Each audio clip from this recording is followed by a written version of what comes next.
Capítulo 12.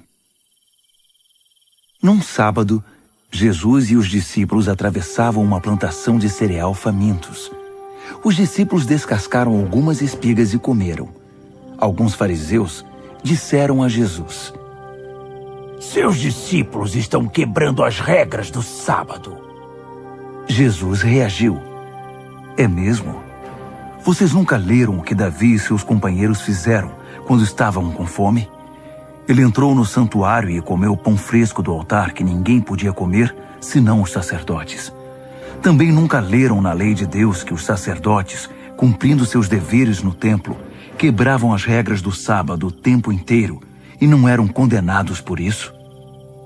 Na lei do sábado há muito mais que religião. Se vocês tivessem a menor ideia do significado daquela passagem da Escritura que diz: desejo um coração sensível, não um ritual inflexível, vocês não seriam críticos de detalhes. O Filho do Homem não é escravo do sábado, é o Senhor dele. Depois de passar pela plantação, Jesus entrou na sinagoga. Estava ali um homem que tinha uma das mãos aleijada.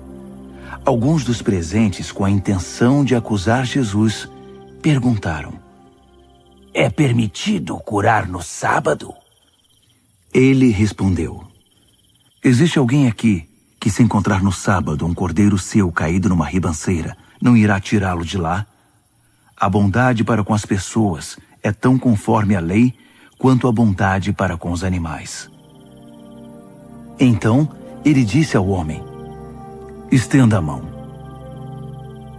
Ele obedeceu e foi curado. Os fariseus saíram furiosos, discutindo como acabar com Jesus. Sabendo que corria perigo, Jesus deixou a sinagoga, mas um grupo o seguiu e ele curou todos eles. Aconselhou-os, entretanto, a manter as curas em segredo, de acordo com as orientações de Isaías. Observem bem meu servo, meu escolhido. Eu o amo muito e tenho muita alegria nele. Meu espírito nele está. Ele decretará justiça às nações. Mas ele não gritará, não levantará a voz, não haverá comoção nas ruas. Ele não desrespeitará os sentimentos de ninguém, nem o deixará de lado. Antes que você perceba, a justiça triunfará. O simples som do seu nome infundirá esperança, mesmo entre os que vivem longe e não creem. Logo depois, um pobre coitado, afligido por demônios, cego e surdo, foi trazido à presença dele. Jesus o curou, dando-lhe visão e audição. O povo que viu isso ficou impressionado. Esse tem de ser o filho de Davi, diziam. Já os fariseus, quando souberam do acontecido, reagiram com ceticismo. É magia negra, disseram. Ele tirou algum truque diabólico da manga. Jesus contestou a calúnia.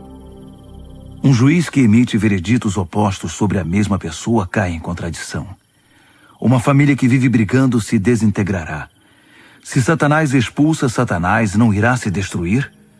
Se vocês me caluniam afirmando que sou um demônio que expulsa demônios, a mesma calúnia não se aplica aos exorcistas de vocês? Mas se é pelo poder de Deus que expulso demônios, então com certeza o reino de Deus está aqui. Acham que é possível, em plena luz do dia, entrar na casa de um homem forte e acordado e roubar seus bens sem amarrá-lo primeiro? Amarre-no, e então poderão roubá-lo. Isso é guerra e não há território neutro. Se vocês não estão do meu lado, são meus inimigos. Se não ajudam, estão atrapalhando.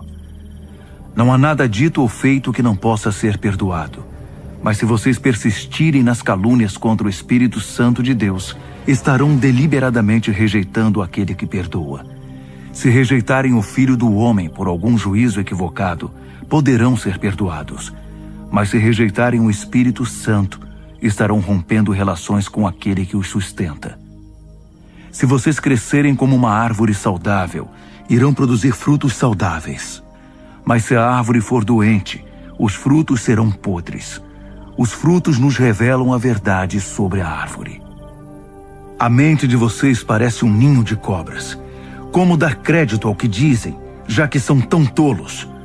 É o coração, não o dicionário, que dá significado às palavras. A pessoa de bem produz boas obras e boas palavras todo o tempo, mas a pessoa má é como praga no pomar. Permitam-me dizer uma coisa. Cada uma dessas palavras impensadas voltará para assombrá-los. A hora da prestação de contas vai chegar. As palavras são poderosas. Levem-nas a sério. Elas podem ser a sua salvação, mas também podem condená-los. Mais tarde, alguns líderes religiosos e fariseus interpelaram Jesus. Mestre, queremos ver suas credenciais. Uma prova conclusiva de que Deus está com você. Que tal um milagre? Jesus respondeu: Vocês procuram uma prova, mas estão procurando o tipo errado de prova. Tudo o que querem é algo para satisfazer a curiosidade e o desejo de ver milagres.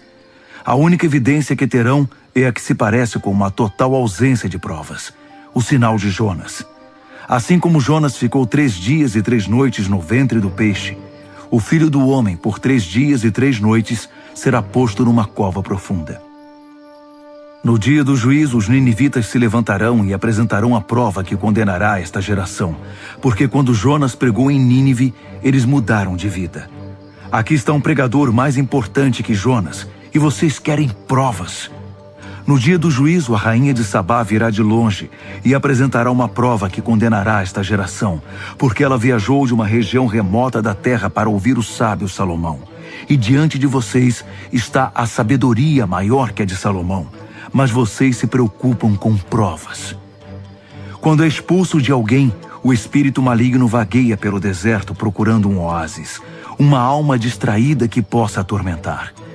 Se não encontra nada, diz consigo mesmo: vou retornar para minha antiga casa. Quando retorna, encontra a pessoa limpa, porém vazia. Então o espírito reúne outros 7 espíritos ainda piores, e todos se instalam ali. O estado da pessoa agora é pior do que antes. É assim que esta geração se parece. Vocês pensam que por remover o lixo de sua vida, estão prontos para Deus. Mas como não foram receptivos à mensagem do reino que eu prego, os demônios estão voltando. Ele ainda falava à multidão quando sua mãe e seus irmãos apareceram. Eles estavam do lado de fora tentando mandar-lhe um recado. Foi quando alguém informou: Sua mãe e seus irmãos estão aqui. Querem falar com o senhor. Jesus não deu uma resposta direta, mas perguntou: Quem vocês acham que são minha mãe e meus irmãos?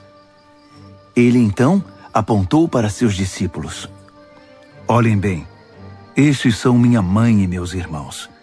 Mas vale a obediência que laços de sangue. Quem faz a vontade de meu Pai Celestial é meu irmão, irmã e mãe.